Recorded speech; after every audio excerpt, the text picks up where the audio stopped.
One of the things you said in the book, and I just loved it, accomplishing goals shatters limiting beliefs. Yeah. It's funny because like I thought that then, and I think that's the macro result, right? So like when you see, a hitter in game 7 of the World Series hit that home run, that's the macro result. But there's a lot of micro things that happen within that to get it to that point. And so for me, if I could write that quote again, I'd be like, taking action is what shatters limiting beliefs. At the end of the day, when you wake up in the morning, you know what you want to create. Like I know what I want to create in my show, and I know what I want to create in my personal life. And every decision I make, I ask myself, does it support that? I read your book, Unstoppable, the High Performance Mindset. And I just loved how practical it was, kind of going through mindset, mental toughness, discipline, intention. Each one of those things is more than a podcast to kind of go through.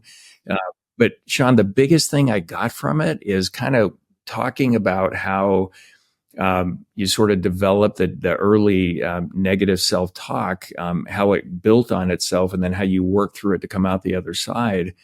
So I'd love to kind of set this conversation up, talking a little bit about that early journey so we can dive into how you came through it to be so successful. No, I appreciate that, man. Thank you for reading it. And like you said, it's a quick read. It's practical.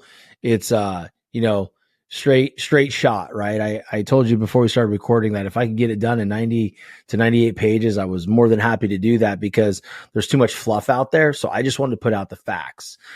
Quite honestly, the limiting beliefs and the insecurities and things like that, the self-talk, that started early on. Started with, my dad picking me apart because I had too much fat in certain areas, or, I didn't have any other skills other than playing baseball. And if I didn't play Major League Baseball, then I wasn't going to amount to much of anything. And, somewhere that's on him, that's his bad, but somewhere along the lines that I subscribed to that and I chose to believe it. And I can't be mad at him for it anymore, to be quite honest, because I'm an adult. But I can protect my energy and protect my family and, allow only certain energies within my life. But that's really where it started for me, Lee, is early on kind of getting knocked down, off my pedestal and say, you're not that good. You're not that good. You're not that good.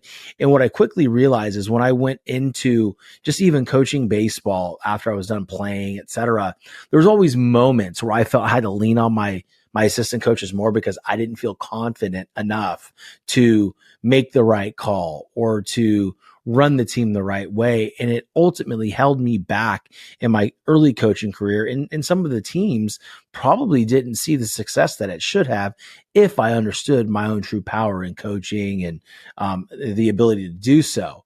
But what I found when I started in my early career selling payroll for paychecks is I had no clue.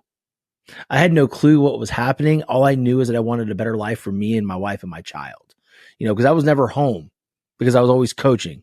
I'd wake up in the morning, my son was asleep. I'd come home at night, my son was asleep. And it got really, really difficult for me. So I knew I wanted more financially in my life, but I also wanted that fulfillment of seeing my baby boy because he was a baby at that point, man. And finally, when I decided to break away, I went into paychecks, and those same spots, those same limiting beliefs, negative self-talk were just running rampant in my mind. I could not shut them off. And to a point where I went into my boss, who is now one of my best friends ever. His name is Dan Tuffarell. And I looked at him straight in the eye. I go, it's been 90 days. I drove around on my truck, this afternoon in Marco Island. I didn't get out one time. I was in tears, hyperventilating because I was so anxious. And I just feel like I've let everybody down. But most importantly, just letting my son down. I said, I'm done. I'm quitting, and he goes, no. He goes, I promised you I'd give you a year. You're going to give me the same. And what would your son think about you if he knew that you quit? And that was kind of the turning point for me in my life, right? There's been a lot of growing opportunities since then. But as far as that book and how I got through those negative self-talks and like all those things that were holding me back, I just started to create processes. We always hear, standard over feelings, create processes, follow the process, non-negotiables. Well, I sat there that evening and felt like, well, if I'm going to get this done, what would that look like? Like, what would I have to do? Who would I have to be And I came up with these principles that are in the book. And I said, okay, well, that's what this means to me. Well, now that I know what it means, what do I need to do daily in that discipline in order for it to come to fruition? And I just did it over and over and over again. And after 90 days, I couldn't stop selling payroll, even if I tried. It's like I couldn't shut it off because there was so much business coming because of everything that I was doing. So long story long, Lee, getting over the limiting beliefs, the negative self-talk is just by creating processes and actually doing them. Yeah. Kind of backing up, you tell the story in the book about being in fourth grade. A friend of yours actually commits suicide because of limiting beliefs going through. And it makes me wonder, I've worked through it too. I mean, I started out early, a lot of limiting beliefs. I know where they came from. Adults should do things like that, say things like that. But I work through it, and I'm starting to, and I forgot, but I'm starting to see that virtually everybody has those, right? Mm-hmm. Yeah. Going through, how big of a problem is it, do you think? Or challenge, maybe a challenge is a better word, right? I think first, let me back up real quick, man. No one's ever asked me about Shawnee Ostrom on air. You're the first one, and I want to thank you.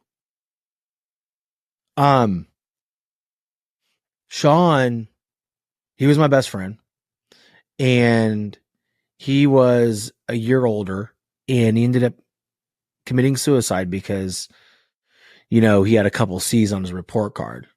And the rumor was, and I don't know how true it is, right?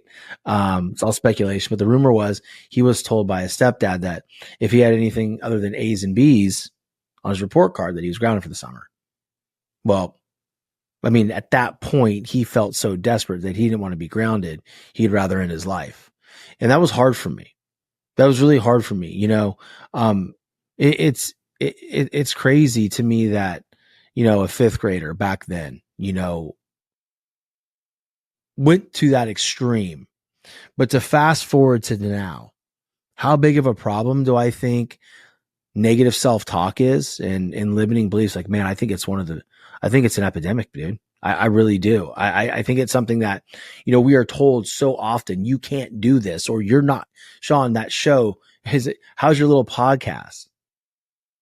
Is anybody listening yet? Like, that's the way it used to be. And we hear that so often enough, and we create how I deal with them, Lee, is I create this big old crater on my shoulder. And it's almost like anytime somebody tells me I can't do something, it's like taking another chip out of that crater, or another analogy would be putting fuel in a jet, because I thrive on it, right? And I think that if people can learn how to function properly in those, we're always going to have those moments like, hey, I don't know if I can do this. It's like every level you go up, there's a different insecurity, right? So I'm going through things right now on the back end of my business and my show that we're fixing to level up big time, and it's going to look completely different. And I'm driving around the other day after working out, and when I'm at the highest state possible, even after prayer, and I'm like, I don't know if I could do this. So I think it's a problem. I think it's a massive problem. But I think what a bigger problem is not just having those negative thoughts, because those are random. Those aren't real thoughts. It's just random, right? They come in, they come out. It's like, what's our response? If our response is to, okay, I can't do this, I'm not going to try, then I think that is very, very dangerous. But if we sit there and we say, I don't know if I could do this, man, and we kind of laugh at ourselves, it's like, what if I mess it up? What if I do? So what? I'll get better, right? And I think that we have to be able to be open to the fact that it's not going to be great when you first start. You have to be willing to suck at something, and that's become cliche. But like anytime you start something, you're not good at it. You're not good at it. Like I wasn't good at being a dad. I didn't know how. I wasn't a piece of crap, but I just didn't know how to be a dad. Parenting is not just keeping your child alive and feeding it. It is giving them the tools to be successful. That's the hardest part. Keeping them alive is the easiest. I fed you. What else? What else, man? You got a clean diaper. What do you want from me, man? All good. So, but I just think that, to kind of tie up the ends of the question is just, it's a big problem, but it's a bigger problem if people believe those negative thoughts. Well, where I see the value and the whole purpose of my podcast is promoting holistic value creation behaviors in the world. So material, emotional, energy, and spiritual. The value that I'm getting from your podcast that I've listened to, your book is, and I tend to agree with you. I think this is maybe one of the biggest problems on the planet that we have right now. These negative self-talk, limiting beliefs, et cetera, is you're showing people they can actually overcome that. And you're super vulnerable in the book and how you share how you went through it in detail. And I love that. Thank you for that. Yeah, thank you. And wouldn't it be a cool world if we valued money, emotional energy, and spiritual value equally, or at least in the right balance for us, rather than virtue signaling? And then you look at activities and it's really mostly about the money. Money's super important, maintain our lives, do the things that we want to do, support causes, but how it feels going through it on the emotional energy side and the spiritual piece, the connectedness piece, that's different for everybody to varying degrees. If we sat there and looked at each of those and said, wow, they're just as valuable as the money, if not more, because only the money doesn't feel right going through life if you don't have the other two. And you're really landing on those other two in such a great way to help people get through that. Does this make sense to you? No, it does, man. It really does. It's funny because, we all have our shortcomings in different areas. Like for me, lately, I've been really focused on my spiritual growth, really focused on, just even with my weight, right? Just really, my buddy Matthew he's my trainer, but he's like my spiritual guide, man. It's like, he's the witness for me all the time. And it's like, it's not your body. It's God's temple. Like, would you treat God's temple like this? I'm like, well, God, oh my gosh, no. It's like, what you are. And so for me, it's been this journey the last 3 months, every single day before I do anything, it's Bible. Like, it's my devotional. I'm feeding my spiritual self. Like, I need that, and I think that before I would wake up and I would go to the gym out of self-hatred and shame because I didn't like the way I looked and expecting to get positive results.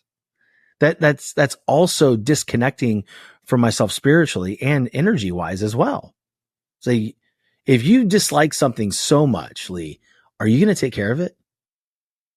And that's where I was. I disliked myself, not all the way down to the root. I don't want people thinking, oh man, French was going off the deep end. I didn't know that. It wasn't to that degree. It was just, I didn't like what I saw in the mirror. And so everything I did was, in the physical realm, trying to get in shape or, nutrition wise, was just out of shame. And then I would just focus on working as hard as I possibly could to make this business go. And I saw a lot of resistance and there wasn't a whole lot of revenue coming in. I was completely cut off. I was doing what I thought everybody else wanted to hear from me. I was doing what everybody else was doing. Steven and I talked about copycats. And I think a lot of people get into it on accident, right? I was trying to find a framework that worked, right? I wasn't being successful in the online space. And, it took me this moment to where I said, you know what? I'm not recording another show until I want to. I took like a 5-month break last year, like at the beginning, right around February to maybe May. So 3 months, 4 months, where I didn't record. I didn't do anything. I didn't get on camera and it felt good, but it also felt very bad. And I accidentally started recording again because somebody asked for a favor. And then I started doing it under my terms, what I wanted to talk about, who I wanted to serve. And ever since then, we've had exponential growth in the business. We've had exponential growth in the show, the types of conversations we have on the show, the types of feedback I'm getting from the audience. And that's what matters most to me. The money, like, this isn't what I do full time. I own a payroll company, right? I own my own company. And that's where I make the bulk of my income from my family. But this is where I feel like I can make that massive impact on society and in the world. And it's starting to happen. And so for me, like, that's the reward. The money and all that stuff, that's going to come. But to your point, if we aren't leading with something other than wanting to make money, we're not going to. We're not going to at all. And it's a seriously important thing, the Mhm. value creation piece. Mm. I always find it interesting when people say, well, it can't be about the money and all of that. Again, I put it in the category often of virtue signaling. Mhm. Money's super important. The other two, and I love the way you said that. That's why I do my podcast.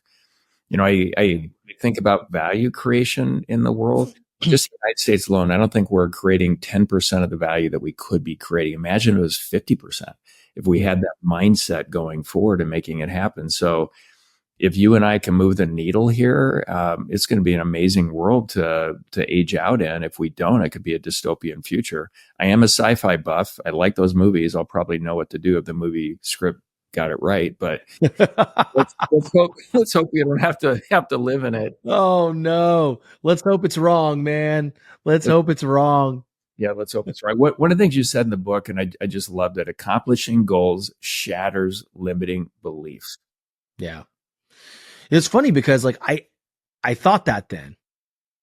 And I think that's the macro result, right? So like when you see, a hitter in game 7 of the World Series hit that home run, that's the macro result. But there's a lot of micro things that happen within that, to get it to that point. And so for me, if I could write that quote again, I'd be like, taking action is what shatters limiting beliefs. Because when you're in motion, you don't think. You're like, okay, well, I'm going to do this thing, right? And I'm going to do it to completion. And I'm not going to judge the result. I'm not going to judge what happens. And I think that's the key, right? That was the key to me when I went on that, rock bottom to 6 figures, was I didn't judge my days based on how many payroll deals I sold or how many presentations I had. I took stock on my day based on what kind of relationships did I create? What kind of conversations did I have? Did I write down personal notes about this business owner's daughter's volleyball game? And then I would follow up on that. Hey, Lee, thanks for chatting with me today. Best of luck today. Hope Jennifer did well. Go Cougars. And then I would not say anything else for like weeks. And I would get an email back. Hey, thanks so much. Was a great time meeting with you. Hey, can we meet for coffee next week? Absolutely. Absolutely. Let's go meet for coffee. Because what happened is they started to realize that I wasn't just trying to one call close them. I was trying to make friends, and I was doing it genuinely.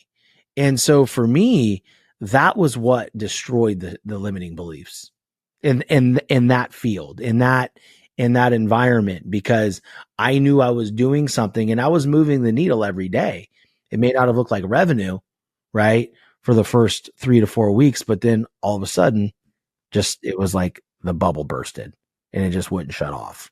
In my experience, moving the needle on the emotional energy side and the connectedness side, the spiritual side, strengthening communities and all that exposes me to so many opportunities, that most see for material value creation.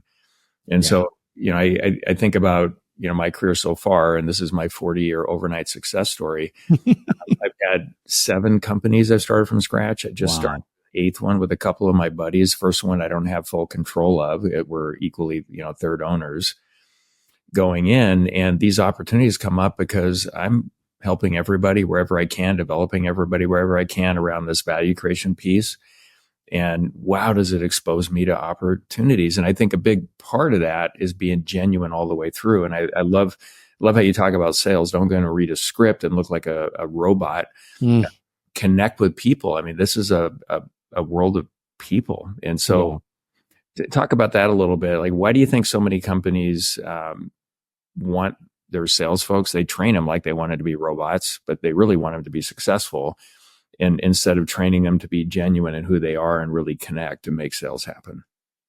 So I think it's 2-part, right? So once you go further up the chain, and let's say you're the CEO or VP of sales of a large payroll corporation like Paychex, right?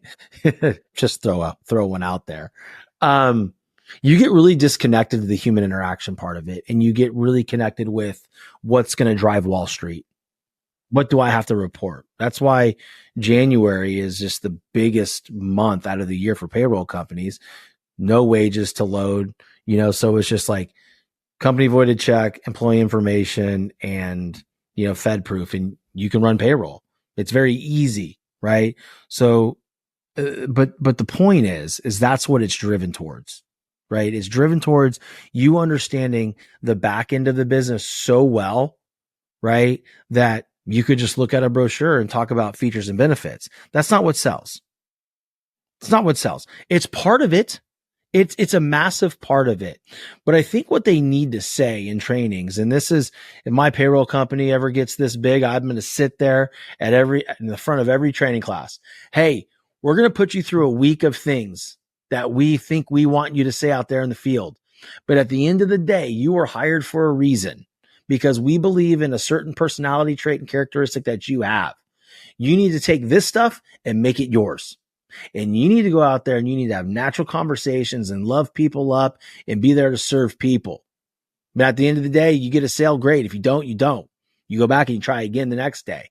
But these companies are only trying to cover their rear ends, right? They are not telling these salespeople, when you go out there, do you, right? Until the point they go, oh, well, it's been 90 days and you haven't sold anything. We're going to have to write you up. I have to put you on plan. Well, how are they going to go be themselves now? Because now they're worried they're going to get fired. I was fortunate because my buddy, Dan Tuffarella, said, there's no one better. You may not see it now, but there is no one better than you. And I know you didn't grow up with people telling you that, but I'm telling you right now. So go out there and just do you. And I did. And he was right. And it was fun. That's the piece that's missing in corporations, is the personal side. Yeah. Well, I think when they get bigger, nobody's saying, oh, we want to make it worse for our customers, but it's just hard to have that amazing experience at scale and right systems in place to operationalize that. For example, taking yours here, Paychex bought this is, I don't know, a year or so ago, bought our payroll company, and the service and experience got significantly worse. Oasis? Yeah, it was Oasis, and that they bought, and they didn't intend for that to happen. They just haven't figured out how to do amazing customer experience at scale. You know? And so I always think about that. If you and I, Shawn and Lee, were running a behemoth payroll company, what would we do to do it better? Like, it's easy to point out what's wrong. I'm not trying to mess with us. Yeah. I just think it was yeah. It's just, there's multiple divisions of that conglomerate, man. You have the small business division, just like ADP, right? And then you have, all these other companies, then you have the PEO, which is what you're talking about with Oasis, right? And then you have the major markets, right? So there's different types of divisions. And within those types of divisions, like, let's say the small business side, there's like over 700,000 clients. Well, if you're a payroll processor and you have over 300 clients each, how are you going to return emails? How are you going to give that customer service? And that's what you're talking about right there, right? Because each market segment has a ton of clients because they were very successful. They're giants. And I'm not bad mouthing them. I don't want anybody to think that. I'm not. I just know where the hang up is. And I know because I went through it, I saw it, I pivoted. And now most of the people that I worked with have pivoted as well. And they're no longer there because they couldn't sell the customer service, or they could sell it, but it wasn't being followed through with, right? Because at scale, to your point, you can't do that. There's too many clients and not enough people to support. It got really hard. Mm-hmm. Yeah, I never badmouth either. I've looked into so many when it comes to large companies and their performance. I've looked into so many of them. It's just hard to do amazing experience at scale. Yeah, man. So you always wonder, like, when you're that person on the top of the org chart, like I am for my businesses and you are for yours, like, What's the cutoff point? What's my exit strategy? Right? Because if you continue to build and you're this big Fortune 500 company, those customers aren't getting the same experience they did from day one. And granted, as you grow, you get to, even if we get to 1,000 to 2,000 to 3,000 clients, I already know how many processors I need to have on board. Because I don't want one processor to deal with hundreds of clients, maybe 50 each. Well, I think for sure we can do it at scale. I think you and I would figure that out if we had bought a company that was profitable, worth buying, and into the space, and they've got a model that's providing amazing experience. Why do we need to change it? Let's make that better and bolt that on. Like for example, yesterday I had on my podcast Horst Schulze, and so he's one of the founders of the Ritz-Carlton Hotel. Oh wow! And it was fascinating. So here's a guy, president, COO, and he's managing $2 billion plus enterprise and properties all over the planet. And he had the same experience happening everywhere. And he did some basic things. Like one of the things I love that he said is, we are ladies and gentlemen serving ladies and gentlemen. And this is how we expect people to show up, respect each other, internal customers, external customers. But he got the same experience globally. So it's totally possible to do. Yeah. Yeah. I mean, you're probably right, man. I mean, I would say based on just the conversation we're having now, yeah, I bet you we could create something or take control of something and do it at scale. It just, like you never know though, what's in their minds and why they do certain things. You never know when they change the comp plans and they cut up territories, right? And jack your quota up, but at the same time, you have less dirt to go sell in. It's crazy to me, man. It's hard to deal with, but you know what? I'm glad I went through it. I'm glad I went through all those times, because for me, it's made me so much better. We're in the weeds, aren't we? Well, in your other podcast, you talk about being authentic and genuine and going for it. And I think these are the things that our listeners are thinking about, like how to go through it. And you talk about the challenges that you've gone through. And I've really gotten to a place where I just completely trust the struggle. And I trust the process as I go through it. Like when it's really hard, even when it's not feeling great, I just know there's like this warm feeling inside. This is going to be so amazing when I come out the other side, because it's happened so many times now over the last, I'm 62, over the last number of years. Like I completely trust it. And that's kind of a mindset. And you talk about mindset in the book and on your podcast. Yeah. Let's get into that a little bit and, the power of it and how do you get people to actually see it and move in that direction? To see the mindset or just kind of get them out of, to see the value of having the right mindset over. Yeah. Let's start with get out of where you're at and then the value of a better. I think to get out of where you're at, I mean, it's just like, hey, do you like how you feel right now? You may be mad and you may feel like this is helping you in some type of way, whether it's your limbic system or that dopamine hit or whatever it is, that because you're mad, but how is it truly serving you? Like, is it making you better? And if the answer is no, then we need to shift. Can I get your agreement that you want to feel good? Well, of course I want to feel good. Okay. Well, you can't think negatively and feel good at the same time. Right. So what do you love to do? Like, what is the one thing that you love to do outside? Don't tell me baseball. Don't tell me football. What's that one thing? And when they come back with that, well, I love to fish, and you see their smile. I love to shoot pool with my dad. Me and my mom used to go bowling a lot. It's like, all right, cool. So whenever you get in those moments that you are just so mad and you're feeling terrible, think of those moments. Think of the time bowling with your mom, shooting pool with your dad, going fishing with your buddies, because that's going to bring you back to like just level set, right? And then now you can find different perspective in those moments. They come back and say, well, I don't know what I like to do. I go, well, you better start trying to do some things, because if you're wrapping your whole identity up in this ball and bat, you're gonna have some problems like I did when you're done. So I think that right there right? That right there is enough to mostly make them want to get out of it, right? And I just think that once we practice it in multiple situations, and here's this, man, and this is loosely related, but I wanted to tell the story because we all go through things in life, like you mentioned, right? And you learn to love or accept the struggle, love the struggle, whatever it is. Well, I was talking to one of my athletes. He's in the SEC. He's an SEC baseball player, and in my humble opinion, and most of the country's humble opinion, he's gotten the raw deal this year. Like, I can't understand why. Just living by a different set of rules. Like, he's not allowed to go 0 for something for the game. He has to hit every ball on the screws or he's out for like 10 games. It's the wackiest thing you've ever seen. Well, the last game he played, he went 1 for 2 with a home run, probably about 460 feet. Hasn't played in like 3.5 weeks. And last weekend was senior night. Didn't start. It's like, okay, all right. Didn't start. Then there was 3 hitters that were pinch hit for. The 3 hitters that came in were all freshmen. This is senior night. and to hear the pain in his voice.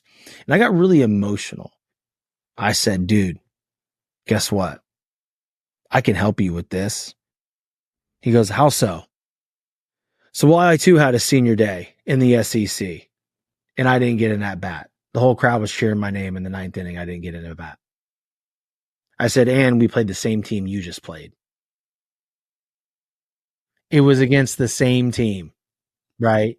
Now, he plays at a different school that I played at. But the bottom line is we go through things because someday, somehow, our story and our triumph is going to help somebody else get through it. And immediately, I could hear his smile.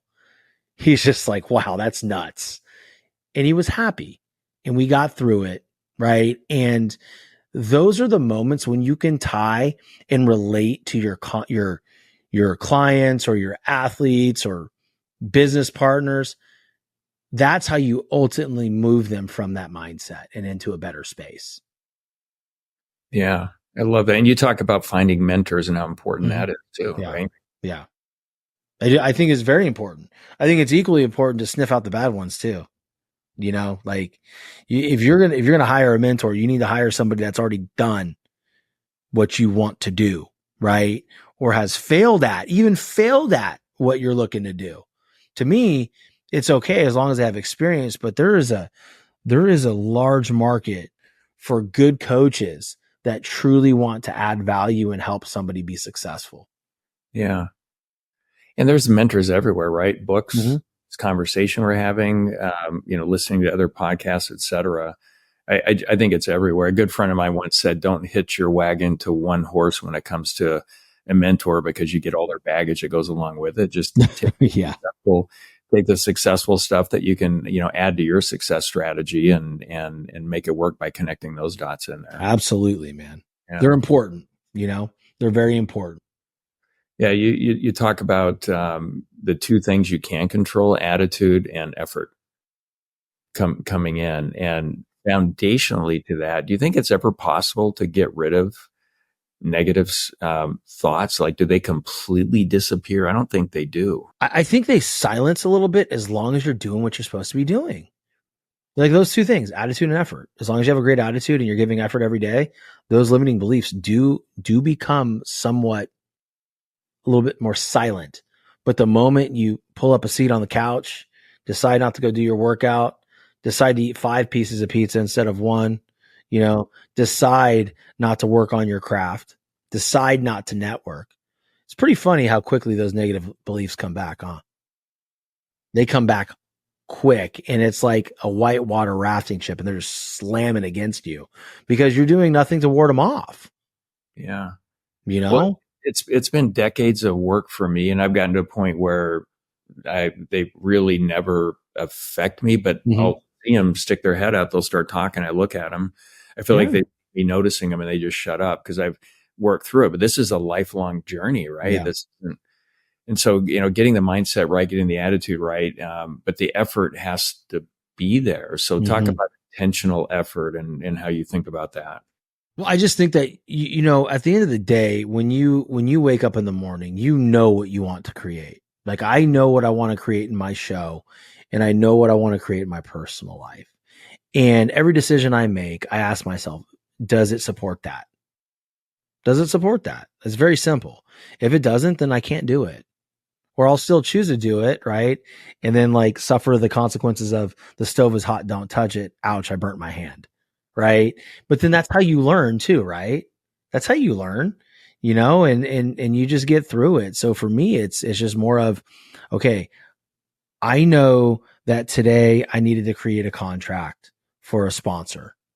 So I did everything in my power and I wasn't confident doing it, right? Because hi, I'm not an attorney, right? But I created an outline and I created the contract. It took me 4 hours to do it. My business partners now have it. And they're like, hey, this is amazing. Like, oh, thank you. Now I built up that confidence. See, I gave the effort and I had a good attitude. I was willing to learn and do something and put it out there. And then my business partner goes, hey guys, hey dude, this sucks. But if I didn't put good attitude and good effort into it, right, and have intentionality behind it, then I wouldn't have gotten better today. So I think like everything that we do every single day, there's an opportunity for us to get better and to improve if we do it with clear intention.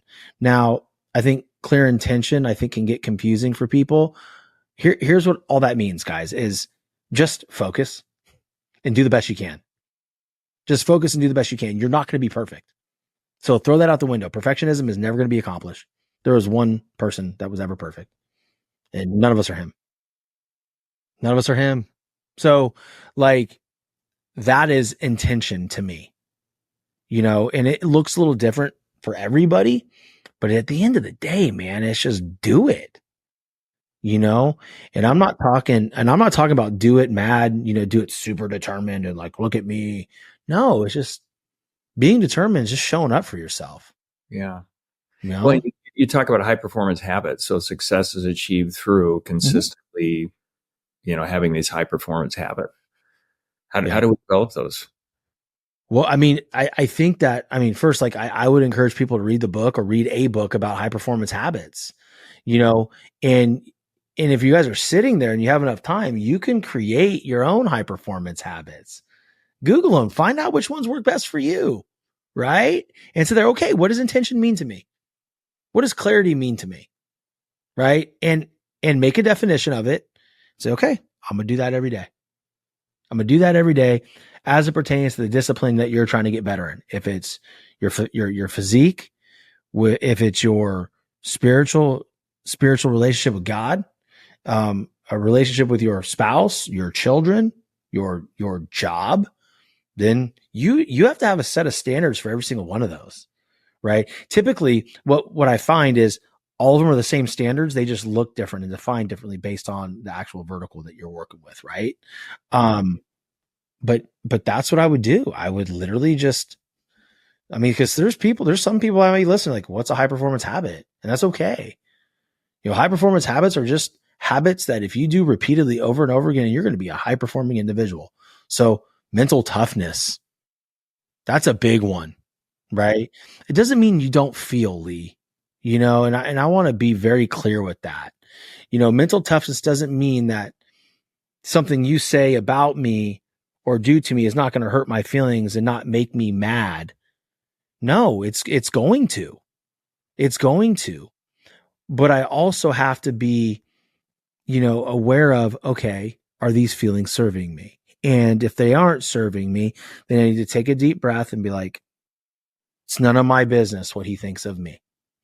And he can think whatever he wants. I don't say that facetiously. I just say he can think whatever he wants. I'm going to go out there and I'm going to get better today. Yeah. That's mental toughness. If I remember right from the book, part of that you were talking about do the hard thing first and keep your word with yourself. Because that can feel kind of weird. It's like, damn, I didn't do. Yeah. I didn't commit to myself. So if I'm not going to commit to myself, what am I going to be like in the rest of the world, right? Yeah, dude. All the things like, the do the hard thing first, that was back in the day when I was getting up super early to work out. And then I realized I'm not very strong in the morning. I don't get very good results. My body doesn't transform as quickly as it does if I'm rested and I'm well fed. So, like last night I lifted at 5:30 and boy, did I lift. I had so much food in my system. Like, Lee, I was strong last night. Today I'm going to go around 3. I'm okay with that. Right. But to your point, keep your word to yourself. If I don't go at 3, I'm not going to feel very good about myself. Or if I don't go at period. Right. So we have to keep our words to ourselves. That is a first and foremost, that's the most important thing. We are taught to keep our word to other people. Why is it that we think we can break our word to ourselves? I just don't understand it. Right. And I'm guilty as heck of it. Right. I'm trying to get better. We all do it at some point. Right. Well, the question that comes up for me, and I think for a lot of folks, hey, I've got these goals. I want to do this. I'm not where I want to be. And they end up not, most of them, and I think I'm getting a lot better at this, but most of them just not happy with the journey. It's like, oh my God, all you have is where you're at right now on the journey. And if you can't enjoy that, even when it's tough, you're kind of done for because you're never going to fully get there if that's the mentality. How would you coach around that to help people be comfortable with where they're at? I would say quite literally the gift is in the present. That's why it's called the present. So, it's one of those things like I can go back to all those times where I was struggling with my show and only 20 people listening. It was embarrassing. It was lonely. It was hard. Like social media, like nobody was paying attention. Like all these things is me trying to come in here and get into this space and do like really cool things. It was just almost like I was invisible, and I was so tuned in to what I wanted to create in the future. And I focused on that goal so much. Like I want to feel that now. It torpedoed me. And that is ultimately the reason I had to take 3.5, 4 months off because I needed to get that perspective again. And now we fast forward, right? And, a couple of weeks ago, we hit top 23 in entrepreneurship in the United States of America. I haven't done any marketing. That's incredible. And how long have you had the podcast? We're at 118 episodes. So 3 years, 3.5 years. So it was 2021 when I started recording. And I wasn't really consistent at the beginning. And then I got consistent, took some time off. But ever since I came back, I've been very consistent with everything that I'm doing.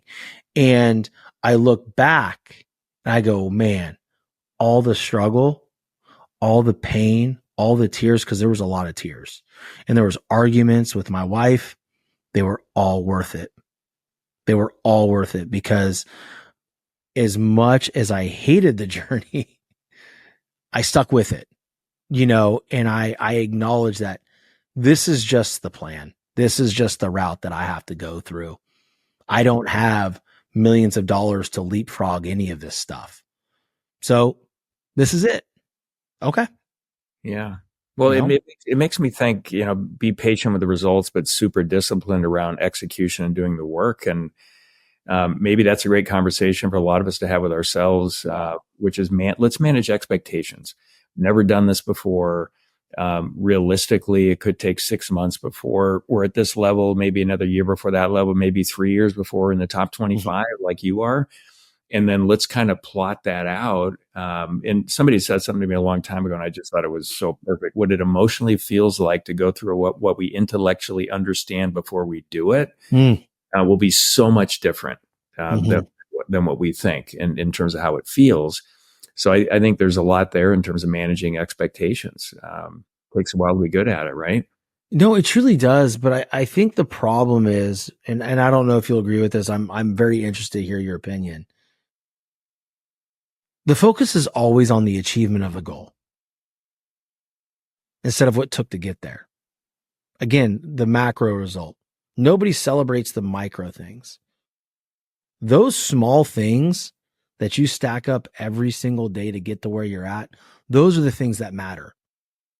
The awards, the popularity, the status, that is a byproduct of who you showed up as. So to me, those micro things are that's the reward, man. Like that is it. What are people saying about me after I hit that? It's like, dude, you worked your butt off. You stayed consistent. You didn't shortcut. You are determined. You are a good person. You are genuine. That's the shadow I want to cast, right? And so to me, like that's where the focus, like that's how I try to coach people, man, is in those small things. Like, don't worry about the result. Well, coach, I'm a baseball player. I want to be judged on whether I hit the ball hard or not. Don't worry about that. Do you have the natural God-given ability? Yes, I do. Do you work hard? Yes, I do. Do you believe you have what it takes? Yes, I do. Are you eating well? Yes, I am. Are you lifting? Yes, I am. Then what are you worried about? Just go do you. And a lot of times what we like to do in these pressure moments, whether it's a TED talk or a baseball game or a football game, we like to squeeze ourselves even tighter at the moment that we have to perform when the work's already been done. That's the time we should be relaxed, And I think that's the problem right now, man. People are so worried about what's it going to look like on the outside, Well, I'm 100% in line with what you're saying. It's about the journey and all the stuff that we're doing and the performance anxiety. And you talk about that in the book as well. Mm-hmm. It's like, oh my gosh, we put everything in. Let's relax and create the most value here, whether it's in sports or like, for example, I'm in my music studio right now. Mm-hmm. On this podcast, playing guitar. I've played my whole life. I've had 1,000 nights plus concerts and playing on stages. Awesome. In the 80s, it's how I made most of my money. And after a while, it really became about just being in the flow with the team, whether it's a band or anything else, a management team, and all of that. Create the most value. Don't have the performance anxiety. So I like where you're kind of going with this, and that you've done all the work now, and enjoy it as you're in this state of creating value. There's no anxiety when you do what you need to do every day. There might be a little bit of fear that you won't perform, but then what I've learned in those moments is like nothing is ever as bad as it seems that you think it's going to be, right? Especially if you're prepared and you've done the work. So that will temper the performance anxiety quite substantially. Yeah, 100%. And I like the perspective of, this didn't happen to me. It's happening for me. And I've had a lot of challenges, some health stuff and other things. And the typical response when something's going bad for someone is for people, oh, you poor thing, I'm so sorry. Instead of, hey, how are you leveraging that experience to create more value in the world, right? I mean, it's happening for us for different reasons. Yeah, it's all information right now. Again, I have a buddy that's battling cancer at 25. He's about to go on a 6th round of chemo for this treatment cycle. Like, the tumors are shrinking. 25, healthy, like lean, like machine, and going through this. And he embraced it from jump. He embraced it. Did he have rough days? Absolutely. Was he authentic with it? Absolutely. But he's created a foundation. He's leveraging what he's beating to help other people. And those are the people that win in life. Yeah, for sure. Like our good friend Amberly Lago, and how she leveraged her struggle to create huge value in the world, right? She's incredible. Yeah. Incredible. I think you and I in our businesses, we create an environment from which everybody creates value. And I think our job is to continually cultivate them to create more. My first book is really all about that. It's titled Your Most Important Number. But the second book I wrote with a friend of mine titled Value Creation Kid, the healthy struggles your children need to succeed. And it's about operationalizing value creation in the family. And I think a big part of that, or foundationally to this methodology, is healthy struggle. So it's value creation, how you talk about it, house rules, job for the family, expenses, extra money, all that, financial competence, and then healthy struggle. And how do we help our kids through the struggle, or design intentional struggles to develop a trait we want them to launch into adulthood with? But this environment that we create, I think a big part of that is getting them to enjoy the struggle or challenge, or whatever you want to call it, to become more capable, because that's where I'm noticing real self-esteem and fulfillment come from. and all the employees that I've been through, I'm sure thousands over the years that I've hired, when they accomplish challenging things, they feel so much better about themselves, and I see that permeate out into their families and their communities. How do you think about that environment? Because I think that's our job, is to create that. I think as a business owner, absolutely, right? There's nothing better than seeing a rep of yours kind of understand and finally stick with something and have some success. As you're talking though, I can't help but to think of my son. He's 10 years old and he probably should have stayed out in the minors again this year, but no, daddy baseball said, no, you're going to play majors. And I'm like, dude, you're going to suck. Like, you're going to get beat up, man. I'm telling you right now, has nothing to do with your ability or lack thereof. You are going to get absolutely owned this season. Get used to it, because next season you're going to be better. And then the year after that, and the year after that, I don't need you being in minors and being an all-star. You're never going to remember that. What you're going to remember is when you got into high school that you were the guy. And my job is to help you get there. And he's like, okay. And it started off bad, and then it got better, and then it got worse. And he's like, we need to go hit. We need to go to D-bat, and we need to hit. And I go, no, not yet. Not yet. I said, you need to trust. Trust me. I will get you going when the time is right.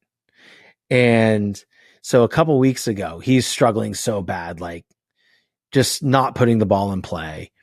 And I go to myself, okay, it's time. Because I want him to correlate the hard work when no one's watching to result, right? So I go, okay, Bobby, let's go outside. We go outside. I go, load and stride for me. It's all jacked up. I go, no, do this. Let's do it 25 times. Go. I'll count. No, that one was wrong. Start over. Like, get your elbow down here. Like, do this. Like, I'm tweaking him as he's going along, right? So he starts to get that mind-body connection, right? And I go, okay, now we're going to do 25, load, stride, clear the front hip, or take the back hip and drive it to the baseball. And then what he started noticing is like, Dad, my hands are coming through. I go, what does that tell you? He goes, well, it tells me that my lower half is going to drive my hands through the baseball. I go, now you got it. I said, okay, do that every day, 25 and 25. We get to the baseball field for second to last baseball game, gets in the cages, right? Hits BP, squaring balls up. Load, stride, boom, balance. Load, stride, boom. Just ball projecting off barrel. Well, he gets in the game. He gets 3 RBIs. He's on base every single time. Couple base hits, 1 fielder's choice, and his smile is big as day. And he's like, what just happened? I feel like I just gained so much confidence. And next week is our last game. I go, good. Now you understand how it works. That's how we lead. That's how we lead in sports. That's how we lead in business. It is like Mr. Miyagi put Ralph, the Karate Kid, through a whole bunch of crap before Ralph Macchio knew he was even training karate. Those are mentors that you need in your life. The people that are getting you ready when you don't know it. And that little story about my son, you can peanut butter that in sales, entrepreneurship, whatever you want to do. Listen to your mentors. They will tell you when it's time, and then execute those disciplines, with intention, and you'll see the result. Yeah. What are the right reps to prepare you for success when you're in the game, in sales or, sports or whatever it is? I taught Taekwondo for quite a number of years, had a full-time school for a while. And it was so much easier to teach a white belt than a black belt that came in if they were taught. So a lot of folks go through disciplined activities, but they don't succeed, when they're in the game, because they were doing the wrong stuff. Yeah. How do you walk them through that? I'm sure you've seen that coaching baseball. I just think you tell them what's important. You show them what you want. You model, right, what you want them to do. And then they start to believe it. And see, it's all about communication. If you tell somebody, hey, do this, go make 10 calls to CPAs today, go. You're not going to get anything out of it. Hey, I want you to go call on 2 CPAs today, but these are the questions I want you to ask. And I want you to come back to me, and I want you to tell me their answers. And then you, okay, great. Is there anything else that you could have asked them? What do you thought? What do you think? No, I think it was good. Okay, cool. Are you ready for feedback? And then you coach them up that way. Now, when they go out there tomorrow, they're going to use that. They're going to use those skills that you taught them, and they're going to get better. It's all about modeling the behavior that you want to see out there. Yeah, fantastic. What was your favorite thing about teaching or coaching, essentially, high school baseball? I still do it on a volunteer basis. I just love seeing kids get it. You know, like when you tell the kid that hasn't hit all year, hey, your line drives are going like this, a lot of topspin. Coach, what is it? I go, top hands weak, man. What do you mean? I go, you're rolling over at contact just a little bit. Boom. I go, keep it strong through contact. So I'm going to tell you top hand every time you hit. And when you start seeing backspin and they walk out of the cage and they smile, that's the reward. That's fantastic. This conversation, I feel like I could talk to you for a few more hours. We're kind of running up against the time here. But I'm curious, was there one big takeaway from our discussion for you that kind of stood out? I'm just, for me, I just think that you understand what needs to be done on a spiritual basis and a value creation basis, and listening and having this conversation with you, man, because I hadn't met you before, and it's just good to see that there's other people out there that understand that life is much more than just making money. It's about impact. It's about helping people and seeing the smiles on their faces and just being a good human being, man. That's my big takeaway. I got to have a conversation with an amazing individual today, which it better not be the last. We need to exchange numbers. Well, yeah, absolutely. And thank you for that.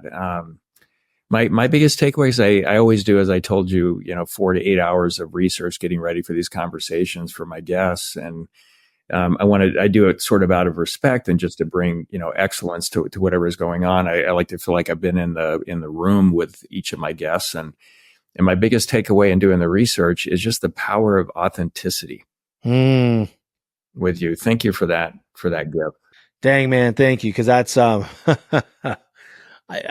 what you see is what you get, right? Like I just pride myself on that. I love being authentic, and it's not a buzzword for me. It's, it's real, and I can't do anything that I don't feel that I can do genuinely. That makes sense. Oh, 100%. And everybody knows when people are kind of faking it to some degree, right? Yeah. Yeah, for sure. Shawn, if our listeners want to learn more about the work that you're doing, where can they go? Well, go to the Shawn French on Instagram, SHAWN. Go listen to The Determined Society with Shawn French, and there's a link in there that you can click in the show notes. It'll take you to all the places where you can find me. The website now is theshawnfrench.com. I'm going through a rebrand and relaunch. It's going to be thedeterminedsociety.com soon. But I don't know when that's going to be live, but a lot of amazing things coming. Best thing you could do is shoot me a message on Instagram. It's me in my DMs. I promise. If you're selling me, crypto or anything like that, I won't answer. If you give me, well, it's funny because man, these people are getting really good. Hey, I just came across your show. Love it. Love the episode with blah, blah, blah. Hey man, thank you. I appreciate that. Hey, have you ever thought about adding $50,000 to your, I'm like, oh my God. Here it comes. Right. Here it comes. Block. No, get out of here. So, just drop in, say what's up. I'll let you know where you can find me for sure. Yeah. Well, thank you for that. And thanks so much for being here with me today. This has been fantastic. Pleasure's all mine, brother. Thank you so much, Lee. All right. And this has been the Show Your Value podcast, where we explore the art of value creation. So appreciate that you listened to this episode. And if you got some value out of it, please like and leave a review. And until next time, show the world your value.